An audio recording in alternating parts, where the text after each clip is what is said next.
Bonjour à tous et à toutes. Vous êtes sur les ondes du podcast du journal étudiant du Collège Notre-Dame de Rivière-du-Loup avec Sarah Blanchette. J'ai le plaisir de vous faire découvrir l'entrevue que j'ai réalisée avec Charles Lafortune qui apparaît à l'écran de nos télévisions québécoises depuis de nombreuses années.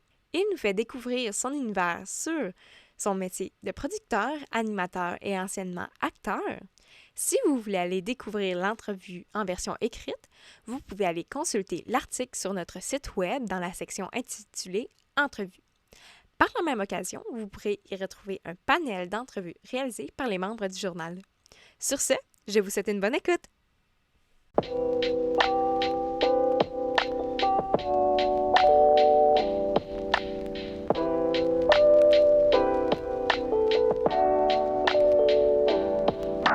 Je vais commencer par la première question. Vous êtes producteur, acteur, animateur. Comment faites-vous pour jongler entre tous ces domaines? Mon métier d'acteur, ça fait longtemps que je l'ai pas fait. La grosse affaire que j'ai fait, c'était une série qui s'appelait Carl et Max, dans laquelle j'avais joué avec Guy Chaudouin sur le Club Illico. Fait que, malgré que je pourrais, pourrais me placer dans des séries, puis dans mon métier de producteur, puis de concepteur, chez Pixcom, ça prend beaucoup de mon temps. Je dirais même, en fait, que mon métier d'animateur, dans mon temps de l'année, c'est probablement la chose qui me prend le moins de temps. Parce que quand je fais la voix, par exemple, dans ce cas-là, ben, les auditions à l'aveugle, pour moi, ça représente à peu près 10 jours de tournage. Parce qu'il y a une journée de photo, puis d'ouverture, puis des trucs comme ça. Puis sinon, après ça, quand on fait les duels, il y a 3 émissions, on tourne ça comme ça, on tourne dans un direct. Puis après ça, je fais 4 directs. Fait qu'en tout, je te dirais, ça me prend 22 jours dans mon année, à peu près 25 jours pour faire la voix. Fait que la majorité de mon temps, je la passe vraiment dans mon métier de producteur maintenant. C'est ça. Fait que c'est comme ça que je jongle avec. Dans ma jonglerie, il y a des ballons, des balles qui sont plus grosses que d'autres. En tant que producteur, c'est quoi que vous faites? Vous avez un petit peu répondu à ma question tantôt. Dans mon travail de producteur, chez nous, chez Pixcom, moi, on est deux actionnaires majoritaires de la compagnie, Nicolas Merola et moi. Donc, moi, je m'occupe vraiment du contenu et de la création. Ça veut dire quelqu'un qui aurait un projet viendrait me voir. Par exemple, Indéfendable. Au début, il y a une productrice chez nous avec son conjoint qui est un criminaliste qui voulait faire ce show-là. Mais c'était une émission de 10 épisodes. Une série de 10 épisodes, c'est pas du tout ce qu'on voit maintenant. Ça commençait avec les triades asiatiques dans le vieux port de Montréal. En fait, ça commençait par une jeune fille qui demandait à son père si elle pouvait emprunter la voiture. Et puis, il disait oui, oui, c'est correct. Puis elle sortait, puis elle prenait la voiture, puis en tournant la clé, la voiture explosait. Ça commençait comme ça. Peut-être qu'on va le faire dans Indéfendable à un moment donné. Finalement, on a changé tout ça, puis c'est devenu une quotidienne. Mon rôle, moi, c'est de prendre des projets, de voir le potentiel dans un projet. Des fois, c'est le contraire. Quelqu'un déposer une série de 10 épisodes, ça devient un 6 épisodes. Puis de trouver aussi des nouveaux projets à faire. Là. Donc, on est toujours à la recherche, que ce soit un documentaire ou que ce soit un jeu comme mon produit au suivant, Radio-Canada, que ce soit de la fiction ou de la fiction en anglais aussi. On en fait maintenant avec Wong and Winchester qui est diffusé sur Rogers, sur City TV, l'aventure en heure. C'est ça. Fait que ça passe par mon bureau, puis Nicolas et moi, on travaille les projets. Avec moi, plus le contenu, lui, plus la business. Vous avez parlé d'indéfendable. La quotidienne indéfendable, c'est vraiment un succès au Québec. Mes parents Oui. écoutent ça, il manque aucune émission. Est-ce que vous êtes satisfait des codes d'écoute puis du retour du public? Oui, c'est une série. Il n'y avait pas de tradition de quotidienne à TVA, alors que ça fait longtemps qu'il y en avait à Radio-Canada. Il y a eu District 31, avant ça, il y a eu 30 Vie, avant ça, il y a eu Virginie. Donc, tu sais, il y en a eu beaucoup. Donc, nous, c'est la première fois aussi qu'on on produisait une quotidienne. On a fait du jeunesse, là, comme les Sapiens, mettons, qui étaient les hommes préférés, qu'on faisait 75 épisodes par année, mais vraiment 120 épisodes là, en continuité comme ça, puis que qu'on essaie que ça ait l'air le plus possible d'une série lourde avec des moyens qui sont pas les mêmes. C'était un gros défi, mais on est très contents là, pour le 9 janvier en chiffres confirmés, c'est-à-dire les gens qui l'ont regardé en direct le soir, ou en additionnant ceux qui l'ont regardé enregistré ou encore sur TVA+, ou sur une plateforme.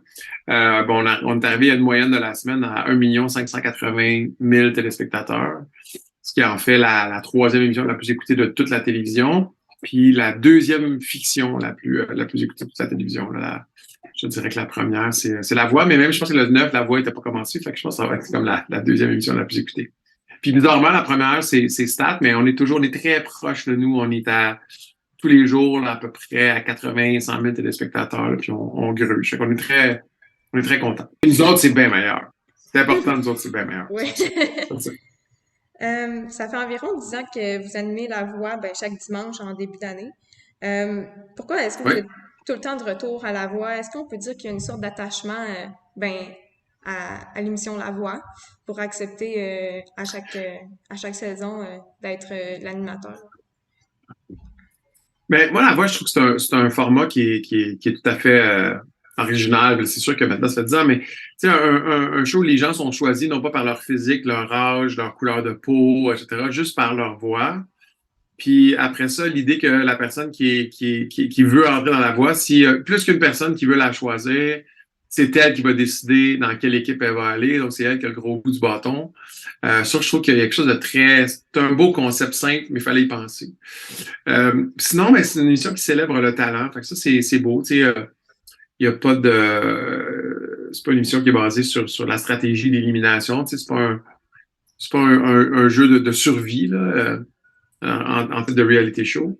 Puis on voit aussi qu'il y a des vraies répercussions. Là. Je pense à Mathieu Lubowski, à Ludovic Bourgeois, à Charlotte Cardin, Johan dans le country, des gens, Anora qui commence à faire beaucoup de salles. Il y a beaucoup de gens qui passent à travers la voie qui finalement vont faire le métier. Puis il y en a qui le font pas, mais ça, c'est la sélection naturelle, c'est difficile. Mais moi, année après année, pourquoi je reviens? Des fois, dans notre métier, c'est facile de faire on appelle ça un hit and run. C'est-à-dire qu'on frappe un coup, puis là, on fait un succès, puis après ça, on arrête, puis on passe à d'autres choses rapidement. Mais une affaire qui est difficile, c'est vraiment qu'une émission perdure dans le temps. Que année après année, ça devient une valeur sûre. Fait que ça, pour moi, La Voix, ça représente ça. Fait que c'est pour ça que j'accepte... je suis content d'animer ça. Moi, je trouve que j'aime les affaires qui durent dans le temps. Je sais pas, je trouve qu'il y a un défi là-dedans plutôt que de toujours commencer à être excité, me blaser, puis passer à d'autres choses. Ça doit, je sais pas, ça répond à ma personnalité. Puis je suis toujours aussi ému, puis ça marche encore. Tu sais, je suis pas blasé de ça. Puis c'est rare des émissions maintenant qui sont à l'heure des plateformes puis du contenu que tu peux regarder n'importe quand. Puis en plus, même du contenu des réseaux sociaux comme TikTok où tu peux t'installer puis te perdre là-dedans pendant 1 ou 2 heures facilement. C'est rare des émissions qui, encore aujourd'hui, rallient 1,5, 1,6, 1,7 millions de personnes en même temps autour de la télé. Ça, c'est plutôt rare. C'est quand même impressionnant, 1,5 et plus de téléspectateurs. C'est du monde. Oui. Est-ce que vous êtes fier de votre parcours personnel, professionnel, excusez, à date? Ben moi, je l'aime beaucoup, mon parcours professionnel. Je m'identifie je me valorise beaucoup par lui. C'est quelque chose qui est important dans ma vie. Pas juste ça, mais oui, ça me rend heureux. En tout cas, je suis sur mon X. J'ai pas l'impression de travailler. Je me lève pas le lundi matin en me disant, oh boy, si samedi pouvait arriver, la fin de semaine peut arriver. Je regarde pas le calendrier en me disant quand est-ce que je prends ma retraite. J'aime beaucoup ça. Je suis mon propre patron. Mon succès, il dépend juste de moi. Ben, il dépend d'autres mondes. Il faut que ça marche, le public suive. Il faut que je réussisse à vendre des émissions à des réseaux de télévision. Mais tu sais, je fais ma chance. Je crée des idées. Puis je suis chanceux, je suis dans un métier aussi où est-ce que tu sais, je construis pas des autos, des maisons, tu peux pas rentrer dedans, tu peux pas y toucher. Mais sauf que c'est quelque chose qui rentre dans la vie du monde. Tu sais, c'est quelque chose que les gens dans 10 ans, ils vont pouvoir aller c'est encore plus vrai aujourd'hui, là, ils vont aller sur des plateformes, aller le voir, aller le consommer, ça va exister.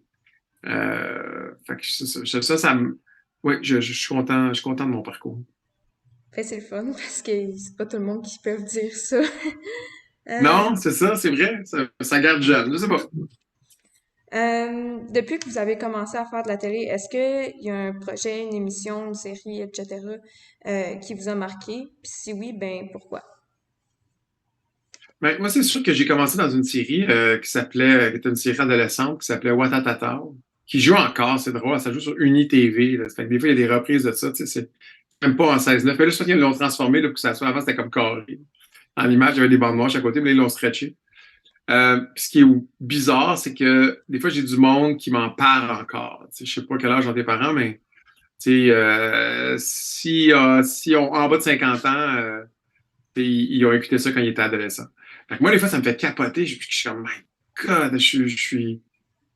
Et ça fait longtemps que je fais ça. Ce qui est bizarre, c'est on dirait que on dirait que l'ancien temps, c'était en noir et blanc. Puis aujourd'hui, c'est en couleur, puis il y a des affaires qui restent. Puis pour te dire, j'ai 53 ans. Quand je suis sorti d'école, j'avais 25 ans. J'ai joué là-dedans. Fait que, mettons, l'année 3, je jouais un gars qui était au cégep, puis j'avais 27 ans. Puis, puis j'ai reçu un chèque il y a 2 ans, de l'année passée, parce que ça repassait sur UniTV. Fait que j'ai reçu une paye de quelque chose que j'avais fait il y avait 25 ans. Fait que je trouve ça fly. Ben justement, j'ai une question sur Watatata parce que, tu sais, j'en ai parlé à ma mère que je vous interviewais, puis elle disait ah, il a passé à Watatata, puis je l'ai déjà écouté avec elle parce que elle était comme j'aime bien mieux écouter les Watatata qu'écouter les nouvelles, là, c'est bien plus positif, c'était mon émission quand j'étais jeune. Fait que, ben c'est ça. J'ai fait une question sur Watatata, puis c'est est-ce que vous pensez que ça serait intéressant qu'il y ait une version 2.0 ou une genre de suite à Watatata pour les jeunes, mais de mon âge, de ma génération, avec Je des... pense que oui, je pense qu'il y a plein de sujets qui pourraient être traités, tu sais, beaucoup, beaucoup, beaucoup. Peut-être même encore plus aujourd'hui, là, tu sais, il y a des sujets sont un peu à la mode, là, tu sais, la diversité, l'identité sexuelle, le rapport aux réseaux sociaux, le bullying sur les réseaux sociaux, l'image de soi sur Instagram, tu sais, juste on parle juste ça. Puis après ça, il y aurait naturellement toute la pandémie, tu sais, moi, 2 ans dans ma vie, c'est pas un gros pourcentage, là, mais 2 ans dans la vie de quelqu'un qui en a 16, c'est pas payé, là, tu mets ça sur 100, c'est un petit pourcentage, c'est un pourcentage important de sa vie, là. C'est quoi les effets de ça? En même temps, les gens ils vivent tout, fait que j'imagine que des gens, on sait tout, on est passé à travers. Euh, mais ouais, je pense qu'il y a beaucoup, c'est toujours un âge quand tu as 14, 15, 16, 17, 18 ans. Où est-ce que tu te définis comme personne? Qu'est-ce que tu n'aimes plus? Avec qui tu veux être? C'est quoi ton entourage? Qu'est-ce que tu veux? Tu veux être aimé? Tu veux être respecté? Tu veux te chercher? Tu veux faire des choix qui vont te rendre heureuse, heureux? Donc, je pense que oui, ça pourrait être bon. C'est même dommage, en fait, que c'est même une erreur que les réseaux ont fait de moins aller vers ce public-là, parce que là, on le voit, ce public-là, il s'en va tout vers les plateformes. Tu sais, il s'en va vers Netflix, il s'en va vers Amazon, là, il va y avoir Paramount Plus, Apple Plus, tu sais, donc ça va pas arrêter. Tu sais, aux États-Unis, il y a Peacock, il y en a beaucoup, là. Puis ici aussi, on en fait. Donc oui, je pense que c'est ce type d'émission-là qui parle aux jeunes, qui parle d'un univers qui les. Tu sais, juste présentement, là, ça fait 2 semaines, on dirait que c'est des vagues, là, tu sais, des violences dans l'école, là, du monde qui se tape sa gueule puis qui se filme en faisant ça. Là, wow, qu'est-ce qui se passe, là, tu sais, c'est quoi ces agressions-là données en spectacle, là? Puis là, parce qu'il y a il y a beaucoup de thématiques qui seraient intéressantes à faire dans ce show-là, ouais. Euh, Je pourrais jouer un prof. Quelles sont les principales qualités à avoir pour être animateur selon vous? bizarrement, c'est pas vraiment de parler, en fait, c'est d'écouter, puis de rebondir. C'est généralement de poser des questions des questions ouvertes, là, on appelle ça nous autres en anglais, on appelle ça le W5. W5, c'est le what, where, when, how, who, why. Alors en français, on pourrait dire, c'est poser des questions qui commencent par pourquoi, combien, comment, avec qui, depuis quand. Donc c'est impossible pour la personne de te répondre par oui ou non. Alors, des fois, tu vas remarquer des mauvais intervieweurs, des fois, ils vont dire est-ce que? Puis là, ils vont nommer quelque chose. Mais il n'y a pas de question, en fait, c'est juste, ils disent est-ce que c'est vrai que? Puis là, ils affirment quelque chose, puis la personne est obligée de dire oui ou non. Mais, puis les bons intervieweurs, ils vont faire est-ce que, la personne dit non, puis après, ils vont dire pourquoi. Puis là, ils vont ouvrir le sujet. Mais il faut vraiment avoir beaucoup d'écoute puis être branché sur l'autre. Moi, je ne fais pas de l'entrevue politique, je fais ce qu'on appelle plus du people interest. Là. Donc, j'ai des affaires que je fais, c'est ça me raconter, commenter, qu'est-ce que sur la voie, à quoi tu aspires, c'est quoi la plus belle affaire qui t'est arrivée, c'est quoi la pire affaire qui t'est arrivée. Toujours drôle d'ailleurs, le monde il me dit, c'est drôle qu'on vous mettez souvent des drames dans la voie. Tu sais. Généralement, quand je dis c'est quoi la plus belle affaire qui t'est arrivée, le monde il me répond à peu près à ouf. Ça dure à peu près 30 secondes. Tu sais. Ah, monsieur, quand je te raconte c'est quoi la pire affaire qui t'est arrivée, on est plus marqué par les pires affaires. Les pires affaires auxquelles on passe au travers, ils nous dévinissent plus que les belles affaires qu'on vit. Parce que les belles affaires qu'on vit, c'est le fun, c'est comme un résultat, on est content, mais whatever. Fait que c'est ça. Fait que moi, c'est avoir beaucoup d'écoute, être là quand la personne hésite ou quand elle pense qu'elle est plate, lui demander pourquoi, comment, avec qui, qu'est-ce que ça t'a fait. Fait que c'est ça, je pense que c'est... Puis s'intéresser aux autres. Ça a l'air niaiseux quand on dit ça, mais il y en a des fois que pendant qu'ils posent la question, au lieu d'écouter, ils sont déjà en train de penser à leur prochaine question, puis ils n'écoutent pas la réponse vraiment. Alors que des fois, la meilleure question qui s'en vient est dans la réponse qui vient juste d'être donnée. La fois que j'ai appris le plus, pourquoi, quand, combien, comment, que j'utilisais le plus, bizarrement, je faisais une émission à un moment donné qui s'appelait l'École des fans avec des petits-enfants qui avaient des vedettes qui venaient chanter, puis les enfants, ils avaient 5, 6, 7 ans, puis c'était un peu comme un deuxième degré. Là. Moi, je posais des questions, puis je faisais des commentaires qui étaient vraiment juste pour les adultes. Puis, si je disais est-ce que, il me disait oui, non. Est-ce que non? Est-ce que tu aimes ça? Oui. Puis là, après ça, il ouvrait pas. Là. C'était terminé. Puis des fois, contrairement aux adultes, les enfants, ils disaient je le sais pas. Alors qu'un adulte, c'est rare qu'il va dire je le sais pas. Là, il sait tout le temps, il va te répondre quelque chose. Fait que ça m'a obligé à dire ouais, pourquoi, comment, ah ouais, depuis quand, ton père, il est-tu comme ça? Oui, pourquoi? Tu sais, fait que pour faire parler. Fait que c'est beaucoup plus facile, en fait, quand tu fais ça. C'est beaucoup plus simple. Euh, Est-ce que vous avez des conseils pour les jeunes qui veulent faire de la télé plus tard? Est-ce que vous auriez aimé savoir quand vous avez commencé votre carrière? Combien ça paye? Moi, je ne savais pas. J'ai jamais vraiment ça. Des fois, c'est tabou, l'argent. Mais je dirais qu'il faut faire de la télé, il faut la faire pas pour le résultat, mais pour le processus. Si on veut, il y en a du monde, je pense que les influenceurs, des fois, il y a beaucoup de ça, là, en tout cas certaines, c'est vouloir être famous, là, c'est vouloir être connu. Mais être connu, moi, ça change rien. Là. Moi, je me lève pas le matin en me disant ah, tiens, c'est quelqu'un de connu qui se brosse les dents dans le miroir devant moi. J'ai pas. Ça sert à rien. Il n'y a pas de. Fait que c'est vraiment d'aimer le processus, d'aimer les réunions, d'aimer travailler sur un projet, d'aimer la répétition. Moi, j'aime ça que ça sent en studio. J'aime ça. Euh, euh, avant, c'était pire. Avant qu'il y ait du LED, c'était comme des gros spots. Puis quand on est tu sais, bon vieux spot qui faisait de la chaleur, à cette heure, c'est du LED, fait que ça fait moins de. Puis quand il y avait de la poussière, tu sais, c'est comme des calorifères quand t'es pas à l'automne, là, ça sentait un studio, ça sentait souvent les calorifères d'automne qui brûlent la poussière qu'on a laissé dessus pendant l'été. Puis j'aimais ça, cette odeur-là, je trouve ça rassurant. Fait que, c'est drôle parce que moi, j'animais un moment donné un show qui s'appelait Le Cercle. C'était un quiz avec une caméra qui tournait dans le milieu. C'était comme jouer à la bouteille, mais quand la bouteille arrêtait sur toi, tu avais des questions puis tu répondais. Puis on le faisait en anglais à Toronto. Puis j'étais rentré dans un studio à Toronto, puis ça sentait la même affaire. J'étais comme ah, je suis bien ici, je me sens chez nous. Fait que c'est vraiment, je pense qu'il faut trouver des métiers aussi qui nous. C'est pas tout le temps facile, là. C'est pas non plus, oh my God,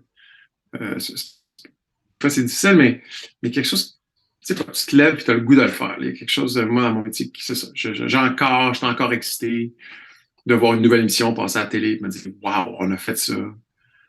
Puis c'était une idée sur papier, puis on est rendu dans un décor. Tu sais, la première fois qu'on a vu des décors d'indépendance, je me disais, my God, OK, c'est juste une idée. Là. On a écrit ça sur du papier, du monde des personnages qui n'existent pas, qui se parlent dans des histoires qui sont inspirées de vraies histoires, mais là, on est en train de le faire, puis le monde va écouter ça à la maison.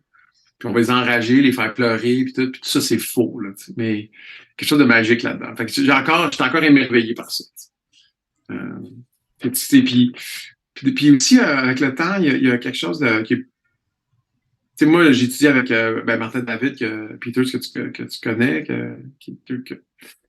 puis là, le voir dans Indéfendable, moi, je suis venu en troisième année. J'étais en troisième année, il était en deuxième année au Conservatoire d'art dramatique de Montréal. Puis de voir quelqu'un, on était à l'école à peu près en même temps, puis que maintenant, c'est moi qui produis l'émission dans laquelle il est, puis on se voit au party, puis on se connaît, puis il est bon, je l'ai vu évoluer. Je trouve ça magique. Nous autres, on sortait, là, puis on espérait que quelqu'un nous engage. Là. Le plus drôle, là, je faisais un moment donné Sapiens. J'étais allé jouer dans les Sapiens, on faisait à Radio-Canada avec Florence Lompré, puis Geneviève Schmidt. Puis la maquilleuse, puis l'équipe technique, c'était le même monde que quand je faisais Watatata. Eddie Proulx était à la caméra, Annie elle était au maquillage, puis ça faisait comme. Puis il était jeune quand il faisait Watatata, il était un petit peu plus vieux que moi, mais pas beaucoup. Fait que là, il avait comme 55, mettons, puis j'avais ça, j'avais 50 en tout cas. Puis moi, je me souviens, je sortais de l'école, c'était un de mes premiers rôles. Puis là, j'étais assis à la chaise de maquillage, puis je réalisais que c'était moi qui payais en partie leur salaire. Mais j'étais encore sur la chaise, je me faisais déguiser, je jouais dedans. Mais là, ça c'était comme, je veux dire, wow, ça c'est le grand cercle de la vie pour parler comme dans le Roi Lion. La plus belle des interactions que vous avez eues dans votre parcours, que ce soit un invité, un collègue ou de quoi de même? Oh mon Dieu, il y en a tellement, tu sais, mais. Moi, l'affaire que la voix m'a apporté, c'est quand on recevait des vedettes internationales, tu sais, on a reçu Kelly Clarkson, Alicia Cara, on a reçu les New Kids on the Block, on a reçu Def Leppard, on a reçu plein de monde qui sont venus, CeeLo Green. Puis de se dire que c'est normal, en fait. Tantôt, tu disais, je suis dans le moment présent, là. Mais moi, d'être avec le chanteur de Def Leppard qui ont vendu, je sais pas, 1 million d'albums en carrière, puis de me retrouver. Puis me dire, ben non, c'est normal, c'est ça, c'est ma job, comme n'importe où. Comme quand ils vont faire un spécial en Italie ou quand ils vont faire un show de la voix, ils font ça partir. Fait que ça, je trouve ça spécial de me dire. Puis, je te dirais que je trouve encore spécial. Moi, je suis pas trop dans le passé, tu sais, je suis pas trop. Mais je trouve encore spécial, comme là, au mois de mars, je vais être en direct à la télé. Puis j'ai encore le petit thrill qui part là, quand on est en direct, puis ça dit 100, 104, puis là, la lumière allume, puis je m'en vais pour dire l'introduction, dire bienvenue à la voix, puis que je sais là, qu'il y a 1,8 million de personnes qui sont en train de regarder ça. J'y pense pas trop, là, mais juste avant, oui, puis pendant, non. Mais juste avant, je me dis, c'est comme piloter un Boeing, là. Puis il faut que ça a l'air aussi vite, puis aussi monté, aussi serré que quand on le voit. C'est pas monté, en fait, mais quand on le voit tout monté, là, tu vois le dimanche, là, c'est tout packagé, bien serré dans une salle de montage. Là, fait que mais c'est une longue réponse, hein, je sais pas si. mais oui. Mais moi, j'ai encore. Je pense que mon métier m'a gardé émerveillé, je dirais. Fait que c'est ça. Puis merci beaucoup d'avoir accepté l'interview. C'est vraiment gros. Genre, je sais pas quoi dire là, mais gros. Ça me fait plaisir, Sarah. Ça me fait plaisir. C'était une bonne soirée. Bonne soirée. Merci de m'avoir invité. Merci, au revoir.